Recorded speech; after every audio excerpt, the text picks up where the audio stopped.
Hello champions, कैसे हैं आप सभी? आई होप सभी अच्छे होंगे। आपकी तैयारी भी अच्छी चल रही होगी। तो मैं हूं कुमार रूपेश और आज आप लोग के लिए लेकर आ गया हूं चैप्टर लाइफ प्रोसेसेस का सेकंड सेशन। लास्ट सेशन में हमने कुछ इंपॉर्टेंट टॉपिक्स को कवर करा और आगे भी इस चैप्टर में जो टॉपिक्स आने वाले हैं उनको हम स्टेप बाय स्टेप कवर करेंगे। तो बेसिकली ये चैप्टर बहुत लंबा है, तो इसको हमने क्या किया है कि 2-3 पार्ट में इसको डिवाइड कर दिया है और वैसे ही पार्ट बाय पार्ट इस पूरे चैप्टर को हम लोग कवर करेंगे। ठीक है, तो चलिए शुरू करते हैं। आज का फर्स्ट टॉपिक है हमारा heterotrophic nutrition. Each organism is adapted to its environment. तो जितने भी ऑर्गेनिजम्स होते हैं ये अपने इन्वायरमेंट को अडॉप्ट करते हैं। The form of nutrition differs depending on the type of availability of food materials as well as how is obtain by the organism. तो जो फॉर्म ऑफ न्यूट्रिशन है ये डिफर करता है, ये किस तरीके से फूड्स अवेलेबल है, जो मटेरियल्स है कैसे हम उनको ऑब्टेन करते हैं। तो इन सब जगहों पे ये निर्भर करता है कि जो भी ऑर्गेनिज्म है उनको कैसा फूड अवेलेबल हो रहा है, कैसे फूड मटेरियल्स को कंज्यूम कर रहे हैं, है ना, और किस तरीके के फूड उनके लिए जरूरी होता है जिससे वो अपने लाइफ को सस्टेन कर सकते हैं। For example, the other food source is stationary such as grass or mobile such as deer would allow the differences is how the food is accessed and what is nutritive apparatus used by a cow and lion। तो मान लीजिए कि कुछ source of food हैं हमारे जो कि क्या है, स्टेशनरी भी हो सकते हैं, मोबाइल भी हो सकते हैं। तो उनके बीच जो डिफरेंसेस है कि कैसे फूड को एक्सेस किया जा सके, है ना, फूड को कैसे एक्सेस किया जा सके, चाहे वो गाय हो या फिर शेर हो या फिर और भी ऑर्गेनिजम्स हो, तो किस तरह से फूड को यूटिलाइज करते हैं उनके बेस पे हम लोग देखेंगे। ठीक, there is a range of strategy by which the food is taken in and used by the organism. तो जो स्ट्रेटेजीज है, वैसे स्ट्रेटेजी जिससे कोई भी ऑर्गेनिज्म उस स्ट्रेटेजी को फॉलो करके अपने लिए जो फूड है वो प्राप्त करता है। तो ऐसे में क्या है कि कुछ ऐसे ऑर्गेनिजम्स है जो कि फूड को अपने बॉडी के बाहर ब्रेक डाउन करते हैं, है ना, और देन उसको एब्जॉर्ब करते हैं। जैसे फंजाई हो गया, है ना, ब्रेड मोल्ड्स है, मशरूम्स है, तो ये सभी फूड्स को जो है आउटसाइड द बॉडी उसको ब्रेक डाउन करते हैं, देन उसको कंज्यूम करते हैं। जबकि जो दूसरे हैं, जो अदर टाइप ऑफ ऑर्गेनिजम्स है, वो क्या करते हैं, होल मटेरियल को कंज्यूम करते हैं और अपने बॉडी के अंदर उसको क्या करते हैं, ब्रेक डाउन करते हैं। What can be taken and broken down depends on the body design। तो क्या ब्रेक डाउन किया जाना चाहिए और कैसे किया जाना चाहिए, ये कंप्लीटली डिपेंड करता है ऑर्गेनिजम्स के बॉडी डिजाइन पे एंड फंक्शन पे। Some other organisms derive nutrition from plants और एनिमल्स विदाउट किलिंग देम। कुछ ऐसे ऑर्गेनिजम्स हैं जो अपने न्यूट्रिशन के लिए वो प्लांट से या फिर बिना किसी जानवर को मारे वहां से अपने फूड्स को डिराइव करते हैं।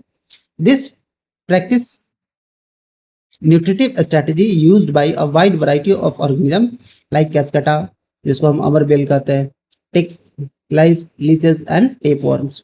तो अलग अलग टाइप ऑफ जो ऑर्गेनिजम्स है, इनका जो न्यूट्रिटिव स्ट्रेटजी होता है वो बहुत ही एक दूसरे से अलग होता है। ठीक है, और ये कंप्लीटली डिपेंड करता है उस एनवायरनमेंट में जहाँ पे वो रहते हैं, है ना, उस हैबिटेट की बात कर रहे हैं जहाँ पे उनके लिए फूड कैसे अवेलेबल है ना, किस टाइप ऑफ फूड को कंज्यूम करते हैं, कैसे वो अपने आप को सस्टेन करते हैं, किस तरीके से एनर्जी का रिक्वायरमेंट फुलफिल करते हैं। तो जो सोर्स है ना, वो सोर्स कुछ भी हो सकता है, जैसे प्लांट से भी सोर्स मिल सकता है, एनिमल से भी मिल सकता है।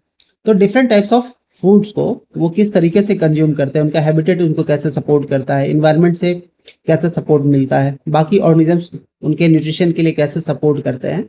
तो ऐसे सच टाइप ऑफ ऑर्गेनिजम्स को हम लोग क्या कहते हैं, हेटेरोट्रॉप्स कहते हैं। तो ये जो मोड्स ऑफ न्यूट्रिशन है हमारा, ऐसा मोड्स ऑफ न्यूट्रिशन क्या कहलाता है, हेटेरोट्रॉपिक न्यूट्रिशन कहलाता है।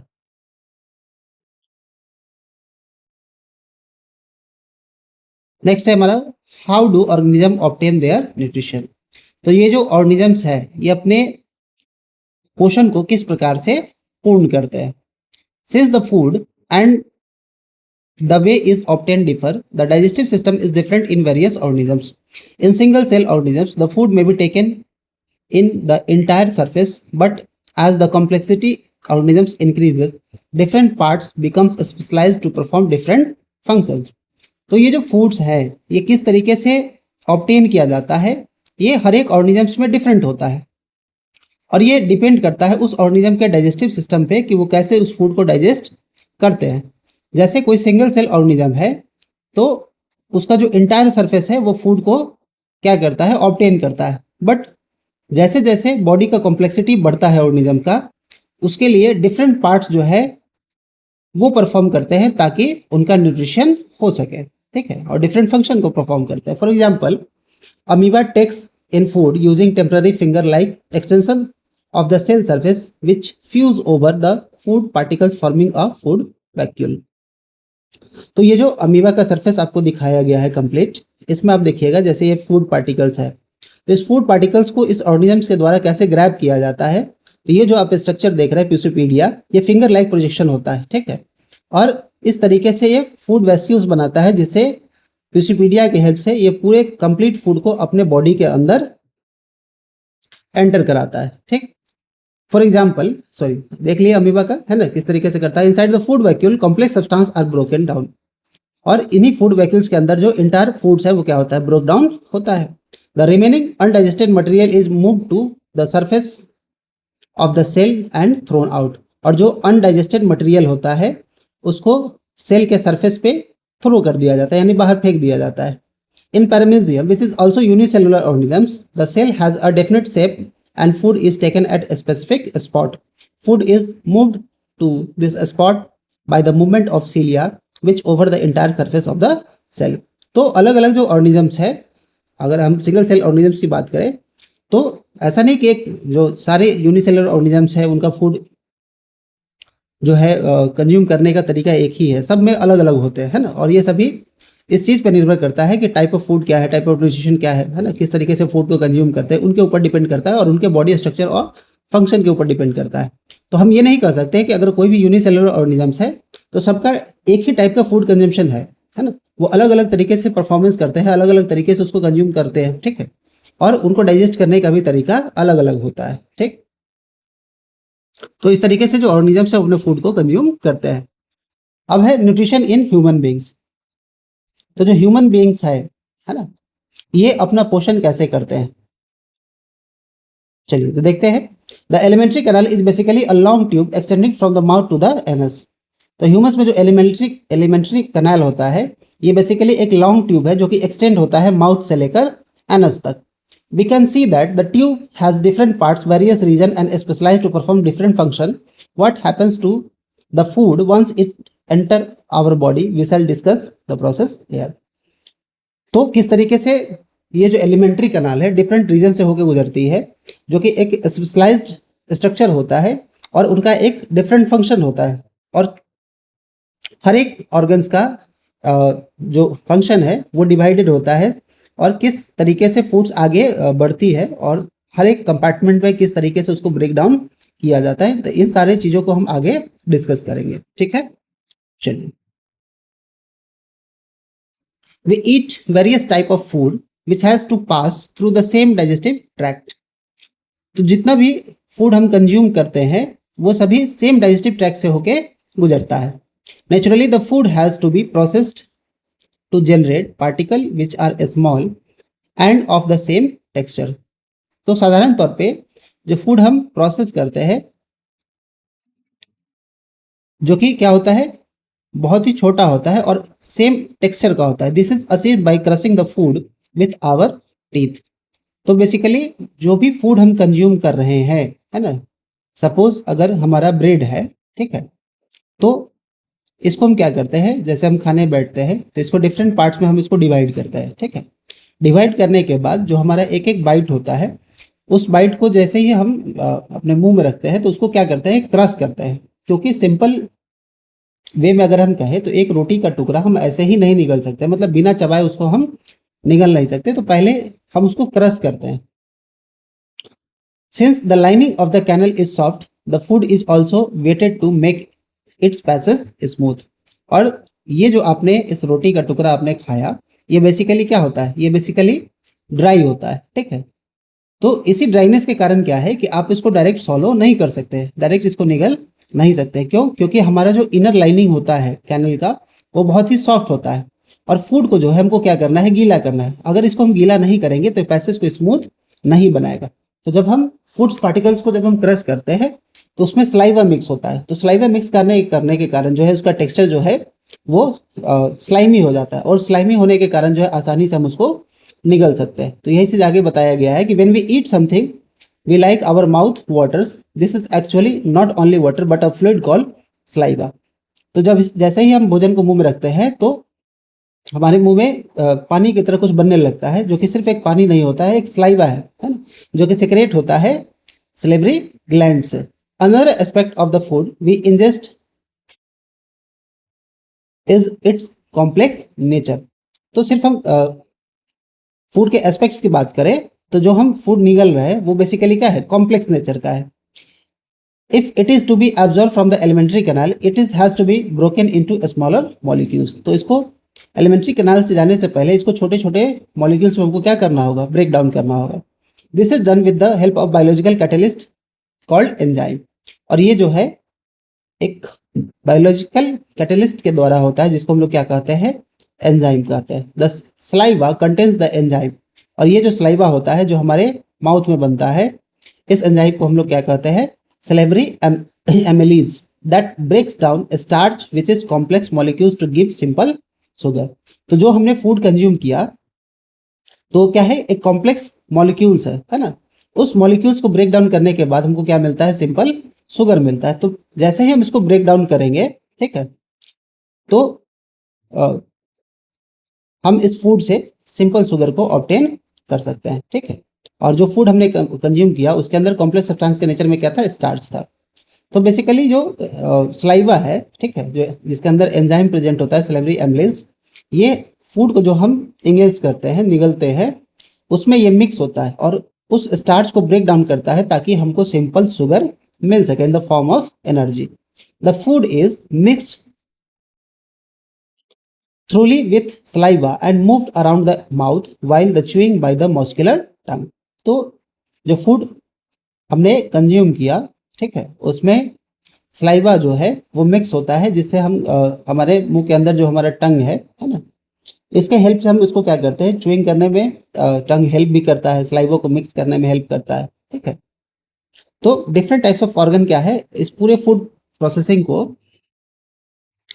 पूरे डाइजेशन को कंप्लीट होने में हेल्प करता है। It is necessary to move the food in regulated manner along the digestive tube so that it can be process properly in each part. और ये जरूरी है कि जो भी फूड है जिसको हम कंज्यूम कर रहे हैं तो उसको रेगुलेटेड मैनर में हम डाइजेस्टिव ट्यूब में आगे की तरफ हम उसको बढ़ाएं, है ना, ताकि वो हर एक पार्ट में प्रॉपरली पहुंच पाए। The lining of the canal has mucus that contract rhythmically in the order to push food forward. और ये जो हमारा कैनल है ना, इसमें फूड आगे की तरफ कैसे बढ़ेगा, ठीक है। तो फूड को आगे तक की तरफ बढ़ाने के लिए, रेगुलेटेड मैनर में आगे बढ़ाने के लिए जो लाइनिंग होता है कैनल का, है ना, ये इसमें मसल्स होते हैं, ठीक है। और ये मसल्स क्या करते हैं, कॉन्ट्रैक्ट करते हैं रिदमिकली, है ना। रिदमिकली कहने का मतलब रिदम, है ना, एक के बाद एक रिदम के फॉर्म में रिदमिकली वो फंक्शन करेंगे ताकि फूड्स को क्या है वो आगे की तरफ पहुंचा सके, ठीक। This peristaltic movement occurs all along the gut. यानी ये जो पूरा हमारा गट का पार्ट है, इस पूरे गट पार्ट में ये पेरिस्टलिक मूवमेंट चलते रहता है, ठीक है। तो अगर आपसे पूछा जाए इस एलिमेंट्री कैनाल में फूड आगे की तरफ कैसे बढ़ता है, तो ये पेरिस्टलिक मूवमेंट के कारण बढ़ता है। From the mouth the food is taken to the stomach through the food pipe or esophagus. The stomach is a large organ which expand when food enters it। तो माउथ से लेकर जो फूड हमने stomach तक पहुंचाया, ये पहुंचाया किसे, फूड पाइप्स के थ्रू, या जिसको हम क्या कहते हैं, ऑइसोफेगस कहते हैं।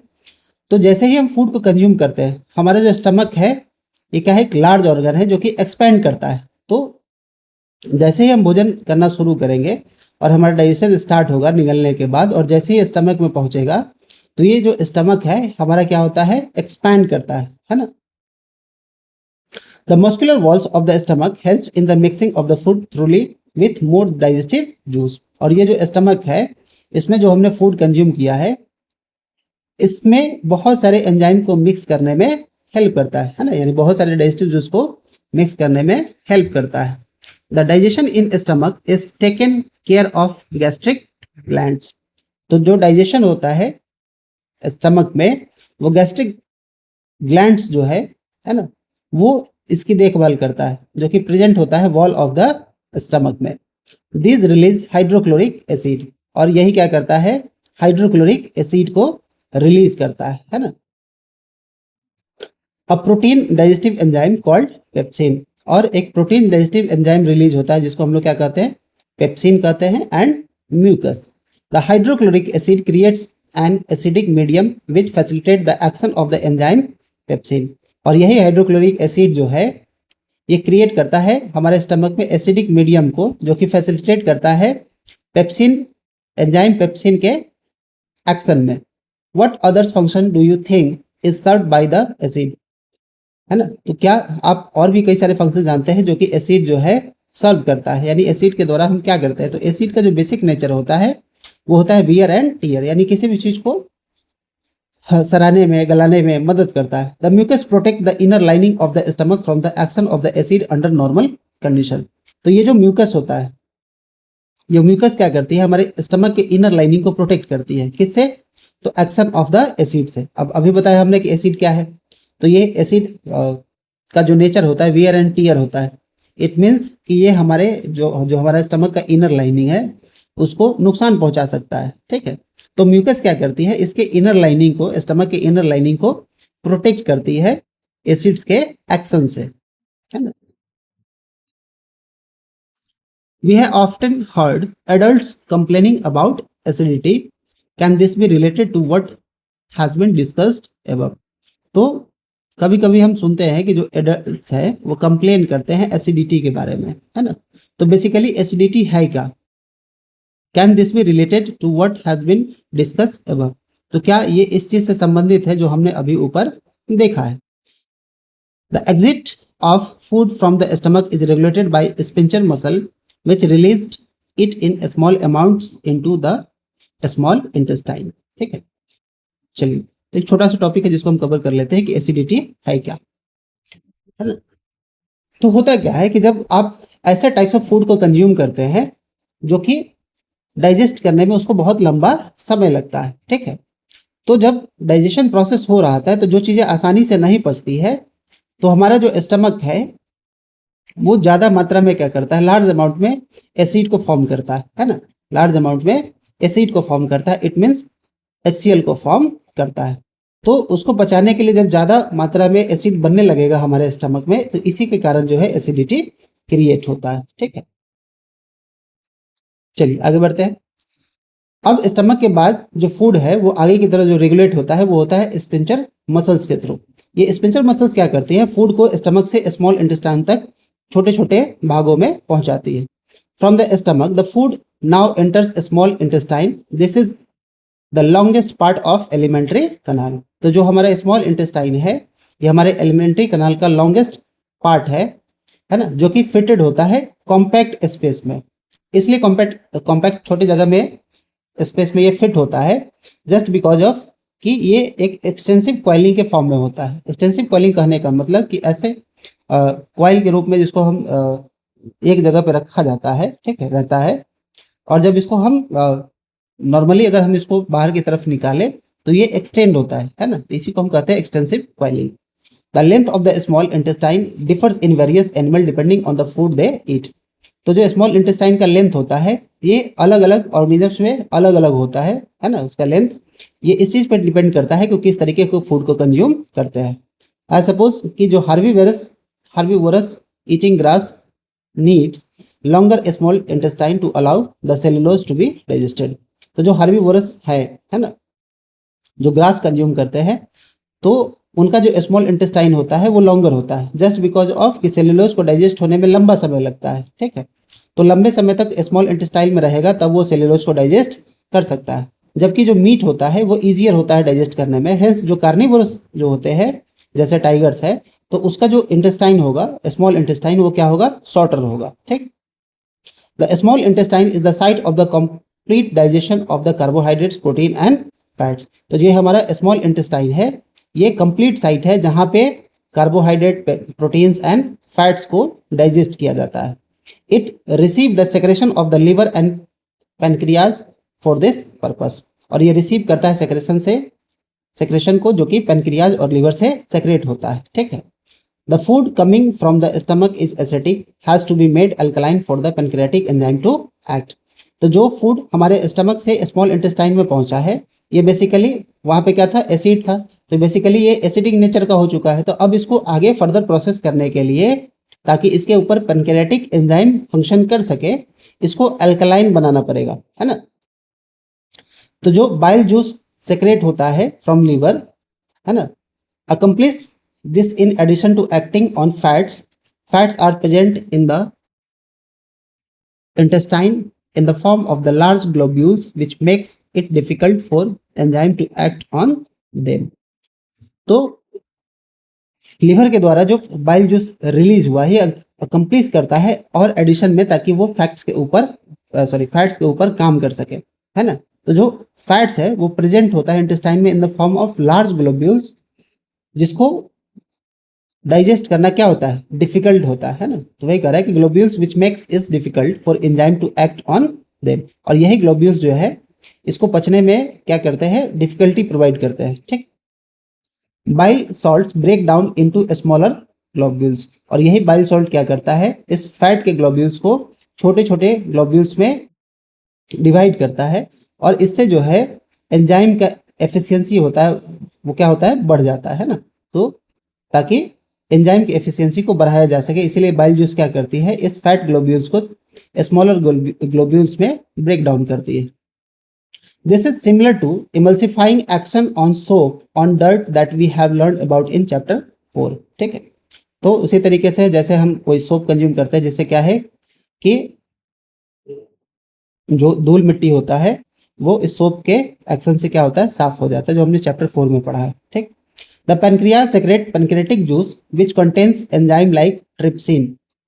तो जो पैनक्रियाटिक जूस होता है, जो कि जिसको पैनक्रियाट सेक्रेट करती है, जो कि है trypsin, for digesting protein and lipids, for breaking down emulsifying fats. और इसी के कारण क्या है कि जो प्रोटीन होते हैं, लिपिड्स होते हैं, है ना, इसको हम ब्रेक डाउन करते हैं ताकि ये फैट को इमल्सिफाई कर सके। The walls of the small intestine contain glands which secrete intestinal juice. तो जो स्मॉल इंटेस्टाइन के वॉल्स होते हैं, ये छोटे छोटे इसके अंदर ग्लैंड्स प्रेजेंट होते हैं, जो कि सेक्रेट करते हैं इंटेस्टाइनल जूस को। The enzyme present in it finally convert protein to amino acid. और यही एंजाइम क्या करता है, कन्वर्ट करता है किसको, तो जो प्रोटीन है उसको एमिनो एसिड में कन्वर्ट करता है। कॉम्प्लेक्स कार्बोहाइड्रेट्स को ग्लूकोज में, एंड फैट को फैटी एसिड एंड ग्लिसरीन में कन्वर्ट कर देता है। तो बेसिकली जो पैनक्रियाटिक एंजाइम है, जो स्मॉल इंटेस्टाइन है, उसके द्वारा जो इंटेस्टाइनल जूस होता है ना, ये एंजाइम क्या करती है, कन्वर्ट करती है प्रोटीन्स को एमिनो एसिड में, है ना, और कॉम्प्लेक्स कार्बोहाइड्रेट को ग्लूकोज में, एंड फैट को फैटी एसिड एंड ग्लिसरीन में। Digested food is taken up by the walls of intestine. और जो फूड डाइजेस्ट हो गया है, ये स्मॉल इंटेस्टाइन के वॉल्स के द्वारा क्या होता है, एब्जॉर्ब होता है। The inner lining of the small intestine has numerous finger like projection called villi, which increase the surface area for the absorption. तो जो फूड डाइजेस्ट हुआ है स्मॉल इंटेस्टाइन में, तो उसके इनर लाइनिंग में बहुत सारे फिंगर प्रोजेक्शन होते हैं, जो कि क्या करता है कि इंटेस्टाइन के अंदर वो सरफेस एरिया को बढ़ा देता है, ताकि एब्जॉर्प्शन बहुत अच्छे से हो सके, है ना। और ये जो स्ट्रक्चर है फिंगर पोजीशन, इसको हम लोग क्या कहते हैं, विली कहते हैं, which are richly supplied with blood vessels which take up absorb food to each and every cell of the body. और इसी के अंदर क्या होता है, बहुत सारे ब्लड वेसल्स होते हैं, जो कि फूड्स को एब्जॉर्ब करके क्या करता है, हमारे शरीर के जितने भी सेल है उनको पहुंचाने का काम करता है।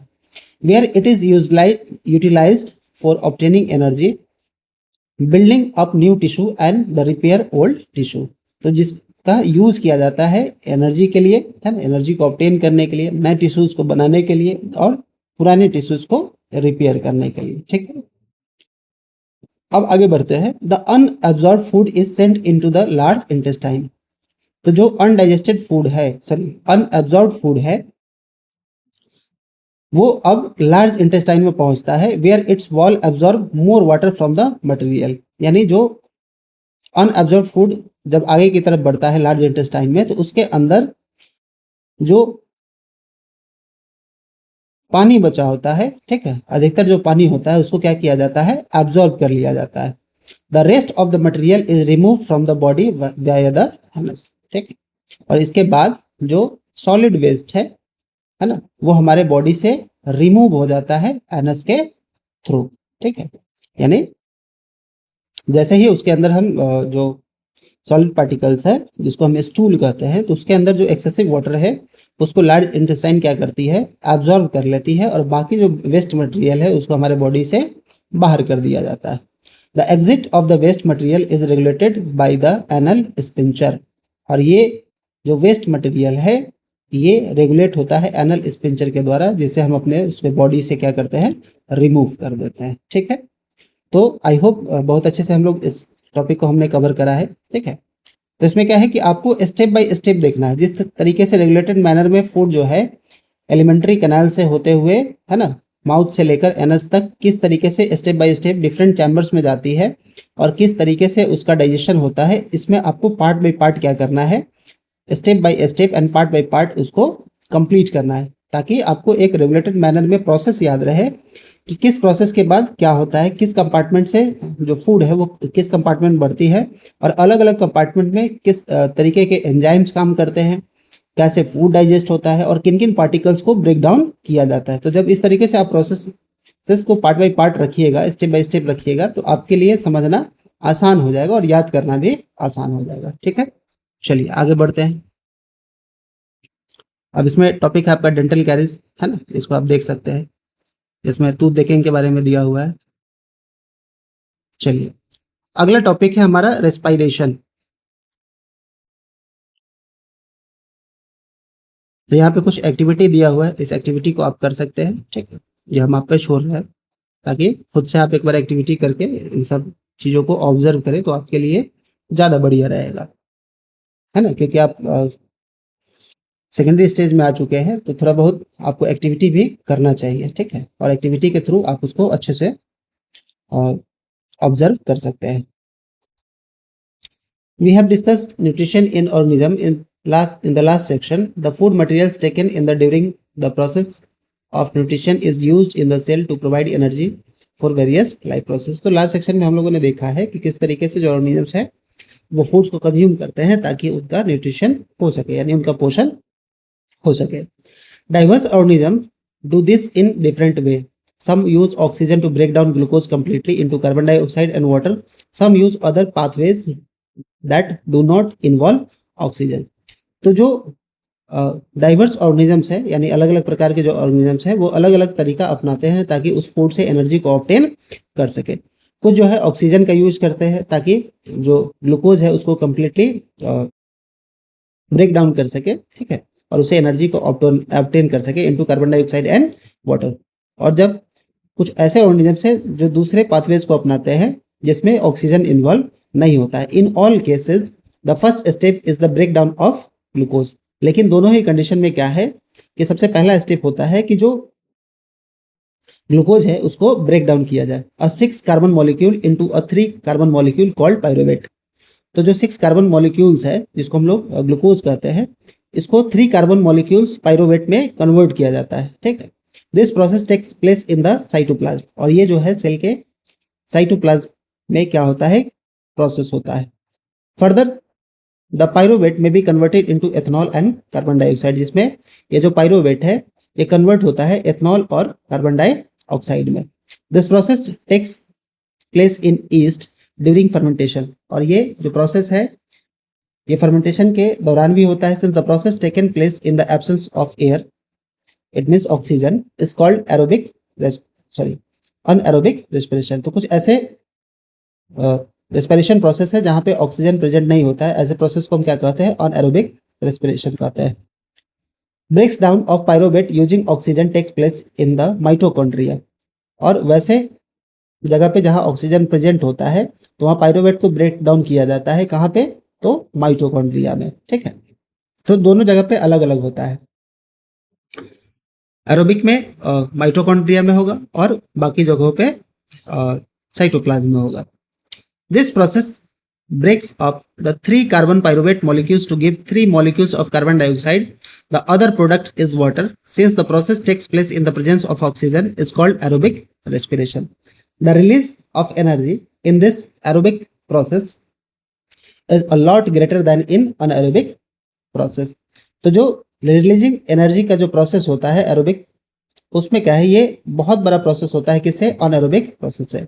Sometimes when there is a lack of oxygen in our muscles, another pathway for the breakdown of the pyruvate is taken, है ना। तो जो ह्यूमंस है, ठीक है, तो इनके बॉडी में भी क्या है कि मसल्स जो होते हैं ये भी अनएरोबिक रेस्पिरेशन को प्रोसेस करते हैं, खासकर तब जब हम हाईली फिजिकल एक्टिविटी कर रहे होते हैं और एरोबिक रेस्पिरेशन से हमारा एनर्जी सप्लाई उतना फास्ट नहीं हो पाता है, तो जो हमारे मसल सेल्स होते हैं ये भी क्या करते हैं, ये भी अनएरोबिक रेस्पिरेशन को प्रोसेस करते हैं, ताकि एट द सेम टाइम जो एनर्जी का रिक्वायरमेंट हमको है उस बॉडी को है उस एक्टिविटी के दौरान उसको वो प्रोवाइड हो सके, ठीक है। Here the pyruvate is converted into lactic acid, which is also a 3 carbon molecules. This build up lactic acid in our muscle during sudden activity causes cramps, ठीक है। तो यहाँ जो है पायरुवेट के ब्रेकडाउन के बाद हमारे मसल सेल्स में क्या बनता है, लैक्टिक एसिड बनता है ना। तो वेस्ट के फॉर्म में लैक्टिक एसिड बनेगा, जो कि क्या करते हैं, सडन एक्टिविटी के दौरान क्रैम्प्स क्रिएट करता है हमारे बॉडी में, ठीक है। तो जब आप हाईली फिजिकल एक्टिविटी करिएगा तो ये जो पायरुवेट्स है ये कन्वर्ट होते हैं किसमें, लैक्टिक एसिड में, सॉरी, लैक ऑफ ऑक्सीजन के कारण जो रेस्पिरेशन होता है जहाँ पे 6 कार्बन मॉलिक्यूल्स कन्वर्ट होते हैं 3 कार्बन मॉलिक्यूल्स में, जिसको हम पायरुवेट कहते हैं। तो वहाँ पे वेस्ट के फॉर्म में लैक्टिक एसिड प्रोड्यूस होता है, ठीक है। और हमारे मसल्स में जब ये लैक्टिक एसिड प्रोड्यूस होता है, इसी के कारण जो है मसल्स पेन भी होता है और सडन एक्टिविटी के कारण हमें क्रैम्प्स भी आते हैं, ठीक है। तो यहाँ पे डायग्राम की हेल्प से आपको समझाया गया है कि जो 6 कार्बन मॉलिक्यूल्स है इसमें 3 तरीके से डिफ्यूजन होते हैं, जिसमें हम अलग अलग टाइप ऑफ रेस्पिरेशन देखते हैं, जिससे हम एनर्जी को ऑब्टेन करते हैं। तो यहाँ पे देखिए, जब हम कार्बन को जो है कार्बन डाइऑक्साइड, सॉरी, जो ग्लूकोज है हमारा, जिसको हम 6 कार्बन मॉलिक्यूल्स कहते हैं, तो ये साइटोप्लाज्म में क्या होता है, 3 तरीके से हम इसको डिवाइड करते हैं। तो जो पायरुवेट है प्लस एनर्जी, ठीक है। तो पायरुवेट क्या है, 6 कार्बन मॉलिक्यूल्स को जब ब्रेक डाउन करते हैं 3 कार्बन मॉलिक्यूल्स में, इसको कहते हैं पायरुवेट। और ये 3 तरीके से प्रोसेस होता है ना। एक पहला absence of oxygen, lack of oxygen, है ना, और प्रेजेंस ऑफ ऑक्सीजन। तो ये तीनों अलग अलग चीजें हैं। हम ऐसा नहीं कह सकते हैं कि हम यहाँ देखिए, क्योंकि जो टर्म्स है इस टर्म्स को बहुत ध्यान से देखने वाली बातें हैं। यहाँ कह रहा है एब्सेंस ऑफ ऑक्सीजन, मतलब ऑक्सीजन रहेगा ही नहीं बिल्कुल, और यहाँ कह रहा है लैक ऑफ ऑक्सीजन, यानी ऑक्सीजन की कमी होगी जैसे हमारे बॉडी में, ठीक है। तो ऐसा नहीं कि ऑक्सीजन सप्लाई मिलता है हमको, लेकिन जब हम हाईली फिजिकल एक्टिविटी कर रहे होते हैं तो जो ऑक्सीजन का जो मूवमेंट होता है हमारे ब्लड्स के थ्रू बहुत स्लो होता है, तो हम सडनली इतना ज़्यादा ऑक्सीजन नहीं पहुंचा सकते हैं कि जो हमारे सेल्स है वो तुरंत एनर्जी को ऑब्टेन कर सके। तो इस मोमेंट में क्या होता है, हमारे जो मसल सेल्स होते हैं ये अनएरोबिक रेस्पिरेशन को स्टार्ट करते हैं, ठीक है, जिसके दौरान क्या बनता है, लैक्टिक एसिड बनता है, ठीक। और थर्ड है आपका प्रेजेंस ऑफ ऑक्सीजन, यानी जहाँ पे ऑक्सीजन प्रेजेंट रहेगा। तो जब वैसे ऑर्गेनिजम्स जो कि अनएरोबिक रेस्पिरेशन प्रोसेस करते हैं, तो वहाँ पे जैसे ईस्ट है हमारा, तो ये क्या बनाएगा, ethanol plus carbon dioxide plus energy, ठीक है। लैक ऑफ ऑक्सीजन में यानी जो हमारे मसल सेल्स है ये क्या बनाएंगे, लैक्टिक एसिड प्लस एनर्जी। तो ये लैक्टिक एसिड भी क्या है, 3 कार्बन मॉलिक्यूल्स है, जबकि एथेनॉल क्या है, 2 कार्बन मॉलिक्यूल्स है, ठीक है। उसके बाद है आपका carbon dioxide plus water plus energy, यानी प्रेजेंस ऑफ ऑक्सीजन में क्या बनेगा, carbon dioxide plus water plus energy, ठीक है। तो हम अपने बॉडी में देखते हैं एरोबिक रेस्पिरेशन स्टार्ट होता है तो क्या बनता है, CO2 बनता है, वाटर फॉर्म में क्या बनता है, तो यूरिक एसिड बनता है, ठीक है, और हम एनर्जी ऑब्टेन करता है। ठीक है, तो ये 3 तरीके हैं जिससे हम ऑर्गेनिजम्स जो हैं रेस्पिरेशन को प्रोसेस करते हैं, जिसके ड्यूरिंग क्या है कि वो एनर्जी का जो रिक्वायरमेंट है उसको फुलफिल कर पाते हैं। The energy release during cellular respiration is immediately use to synthesize a molecules called ATP. तो जो एनर्जी रिलीज होता है सेलुलर रेस्पिरेशन के दौरान वो इमीडिएटली सिंथेसाइज हो जाता है एक मॉलिक्यूल के फॉर्म में, जिसको हम क्या कहते हैं, एटीपी कहते हैं, which is use to fuel all other activity in the cell, है ना, जो कि एक फ्यूल के रूप में इस्तेमाल होता है हमारे जितने भी सेल की एक्टिविटी है उसमें। In this sorry ATP is broken down, giving rise to a fixed amount of energy which can derive the endothermic reaction taking place in the cell। तो जो ये ATP ब्रेक डाउन होता है ये क्या करती है, फिक्स अमाउंट में एनर्जी बढ़ाती है हमारे बॉडी में, ताकि जो एंडोथर्मिक रिएक्शन है वो हो सके सेल्स के अंदर। ठीक, चलिए अब टर्म है आपका ATP। तो ATP है क्या, है ना, तो यहाँ पे आपको ATP दिखाया गया है जिसको हम एनर्जी करेंसी कहते हैं। ATP क्या है, हमारा एनर्जी करेंसी है। ठीक है, जो कि यूज होता है सेलुलर प्रोसेस के लिए। ठीक, और ये कितना एनर्जी रिलीज करता है, तो ये रिलीज करता है 30.5 kg पर मोल एनर्जी को रिलीज करता है। ठीक है, और ये ATP ब्रोकन होता है वाटर को यूज करके। ठीक, तो ये जो एंडोथर्मिक प्रोसेस है जो सेल के दौरान होता है, this ATP to derive the reaction when the terminal phosphate linkage in ATP is broken using water. The energy equivalent to 30.5 kg per mole is released। ठीक, तो यही आपका टर्म ATP है। ठीक है, जिसको हम लोग क्या कहते हैं, जिसको हम लोग कहते हैं एडिनोसिन ट्राइफॉस्फेट। ठीक है, चलिए आगे बढ़ते हैं। Since the aerobic respiration pathway depends on the oxygen, aerobic respiration needs to ensure that there is sufficient intake of oxygen. We have seen that the plants exchange gases through stomata, and the large intercellular spaces ensure that all cells are in contact with air। तो जब aerobic respiration के लिए जो pathway है ये depend करता है oxygen पे, है ना। एरोबिक ऑर्गेनिजम्स जो है वो इस चीज को इंश्योर करते हैं कि सफिशिएंट अमाउंट में क्या है, ऑक्सीजन का इनटेक हो सके, है ना। तो हम प्लांट्स में देखते हैं कि जो एक्सचेंज ऑफ गैसेस जो होते हैं ये स्टोमाटा के थ्रू होते हैं। ठीक है, और जो उसका सरफेस एरिया होता है लीव्स का, है ना, ये इंश्योर करता है कि जो इंट्रासेलुलर स्पेस है ये ज़्यादा से ज़्यादा एयर के कांटेक्ट में रह सके, ताकि ज़्यादा अमाउंट में क्या कर सके, गैस को एक्सचेंज कर सके। Carbon dioxide and oxygen are exchange by diffusion air, है ना, और जहाँ पे कार्बन डाइऑक्साइड और ऑक्सीजन का जो एक्सचेंज है वो डिफ्यूजन से होता है। They can go into cells or away from them out into the air। ठीक है, जो कि सेल तक पहुंचता है फिर वहां से उसको वापस लाके एयर में छोड़ दिया जाता है। The direction of diffusion depends upon the environmental condition and the requirement of the plant।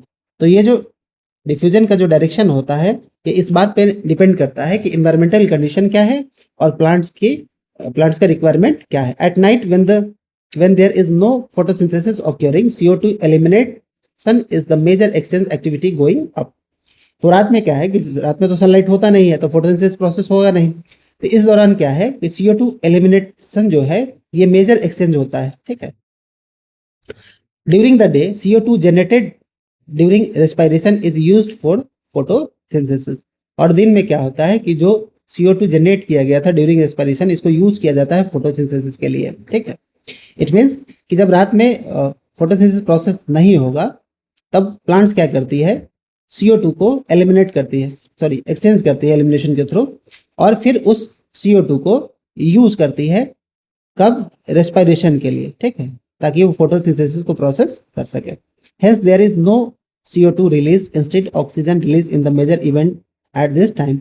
और इस समय क्या है कि ऑक्सीजन रिलीज होता है। ठीक है, इस समय पे animals have evolved different organs for the uptake of oxygen from the environmental and the getting rid of the carbon dioxide produced। जबकि एनिमल्स जो है ना, ये इवॉल्व हो चुके हैं। ठीक है, तो इनका जो गैसेस एक्सचेंज होता है ये डिपेंड करता है उनके स्पेसिफिक ऑर्गन के ऊपर। ठीक है, जिसमें ये कार्बन डाइऑक्साइड को क्या करते हैं, बाहर निकालते हैं।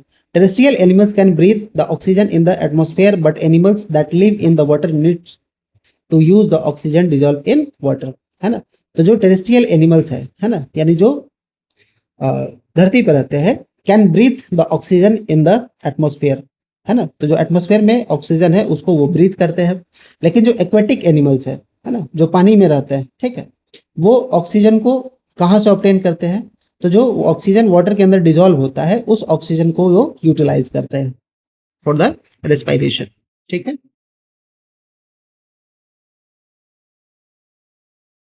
Since the amount of dissolved oxygen is fairly low compared to the amount of oxygen in the air, तो जो एक्वेटिक एनिमल्स होते हैं तो जिस तरीके से वो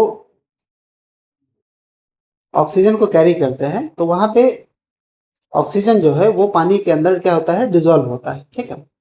तो जो उनका अमाउंट होता है ऑक्सीजन ऑब्टेन करने का, वो फेयरली लो होता है एज कंपेयर टू द वैसे ऑर्गेनिजम्स से जो कि ऑक्सीजन को एयर से ऑब्टेन करते हैं, ठीक है। तो जो अमाउंट है वो हमेशा एक्वेटिक एनिमल्स का कम ही रहेगा, ठीक है, टेरेस्ट्रियल एनिमल से। The rate of breathing in aquatic organism is much faster than that seen in terrestrial organism. और इसी कारण से जो है, जो एक्वेटिक एनिमल्स है उनका जो ब्रीदिंग रेट होता है वो टेरेस्ट्रियल एनिमल से बहुत ज़्यादा तेज होता है, क्योंकि अमाउंट्स कम, जितना अमाउंट्स में रेस्पिरेशन करेंगे तो उनको ब्रीदिंग रेट फास्ट करना होगा, क्योंकि ऑक्सीजन उनको कम मिल रहा है। जबकि टेरेस्ट्रियल ऑर्गेनिजम्स डायरेक्टली एयर के कांटेक्ट में होते हैं तो उनको आसानी से मिल जाता है, तो उनका जो ब्रीदिंग रेट होता है as compare to the terrestrial organisms वो हमेशा फास्ट ही होता है। Fishes takes in the water through their mouth and force it pass the gills where the dissolve oxygen is taken up by the blood.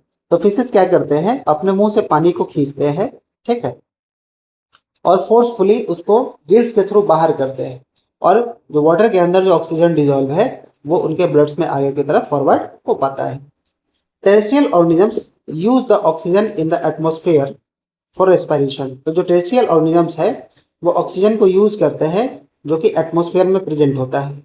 This oxygen is observe by different organs in different animals. और ये जो oxygen है ये observe होता है अलग अलग organisms में अलग अलग तरीके से। All these organs have a structure that increase the surface area which is in contact with the oxygen rich atmosphere।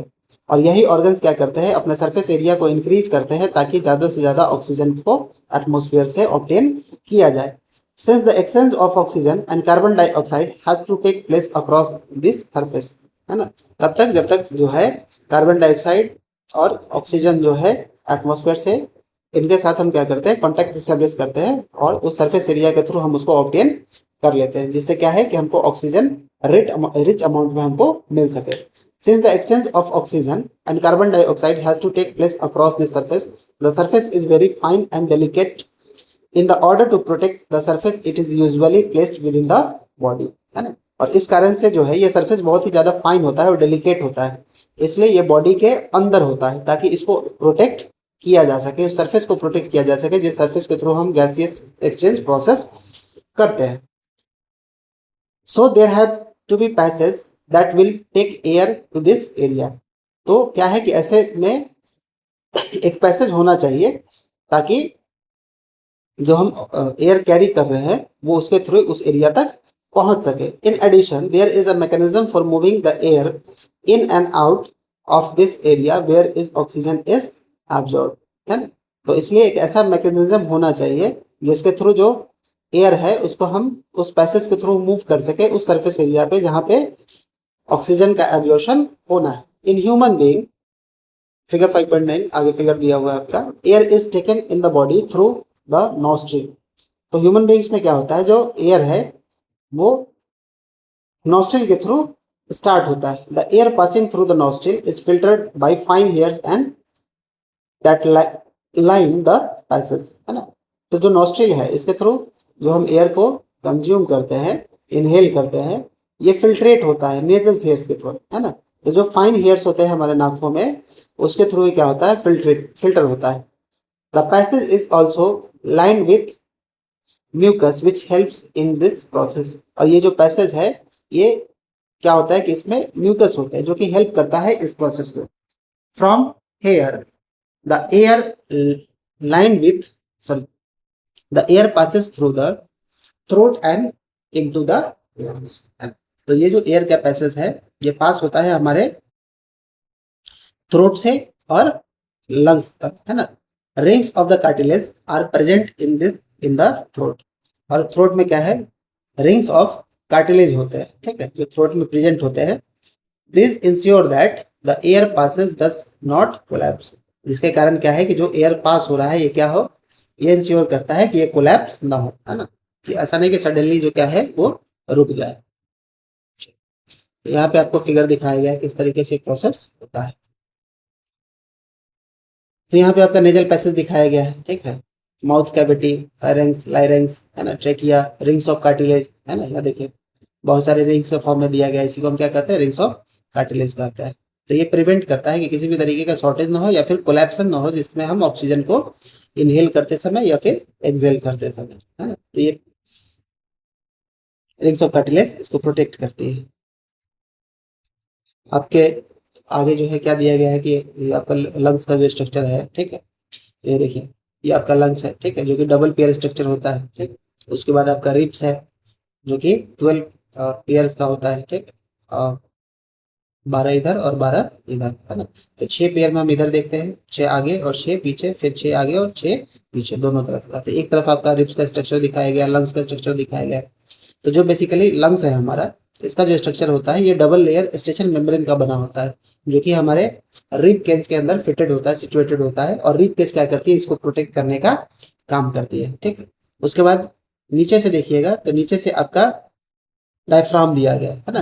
तो डायफ्राम क्या करती है, नीचे से इस लंग्स को सपोर्ट करती है, क्योंकि लंग्स जो है हमारा एक बलून स्ट्रक्चर है, ठीक है, तो इसको भी नीचे से सपोर्ट चाहिए। तो जब हम इनहेल करें, एक्सहेल करें, तो रिब केज और डायफ्राम क्या करती है, इसको सपोर्ट करती है। साथ ही साथ जो हमारे इंटरनल ऑर्गन होते हैं, है ना, इसके नीचे जो हमारे इंटरनल ऑर्गन है, जो हमारा डाइजेस्टिव सिस्टम है, उसको उससे क्या करती है, डायफ्राम उससे उसको सेपरेटेड करती है, ताकि किसी भी तरीके का इन्फेक्शन हमारे इस बॉडी को भी ना पहुंचे और इसको किसी भी तरीके का हार्मनेस ना आए, ठीक है। दूसरी तरफ आपका लंग्स का इंटरनल स्ट्रक्चर दिया गया है, जिसमें हम ब्रोंकिस को देखते हैं, ब्रोंक्यूल्स को देखते हैं, या फिर एलोवेल सैक्स को देखते हैं, ठीक है। तो ये ऐसा सरफेस है जिसके थ्रू हम क्या करते हैं, गैसेस एक्सचेंज प्रोसेस करते हैं, ठीक है। यहाँ पे देखिए एल्वियोली का दिया गया है, रेस्पिरेटरी ब्रोंक्यूल्स का दिया गया है। तो ये सारे स्ट्रक्चर यहाँ में आप देख रहे होंगे, ट्री तरीके का स्ट्रक्चर, यानी ब्रांच शेप में आपको ऐसा दिख रहा है, ठीक है।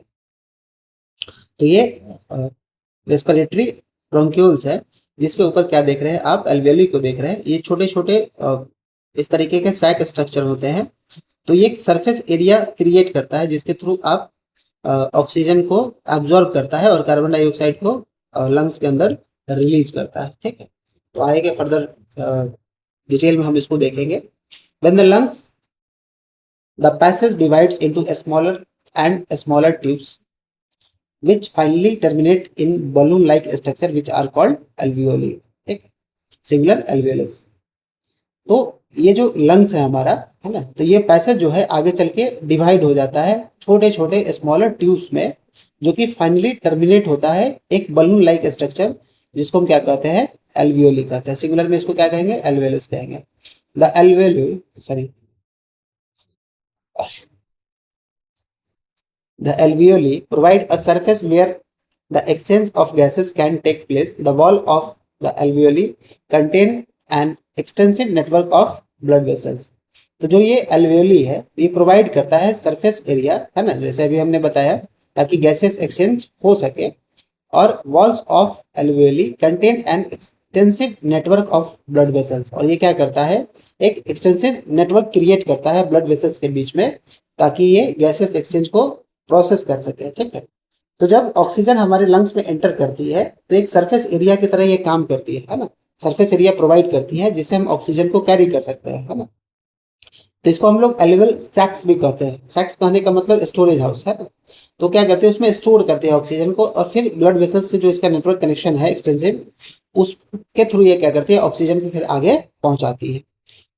As we have seen in earlier years, when we breathe in, we lift our ribs and flatten our diaphragm।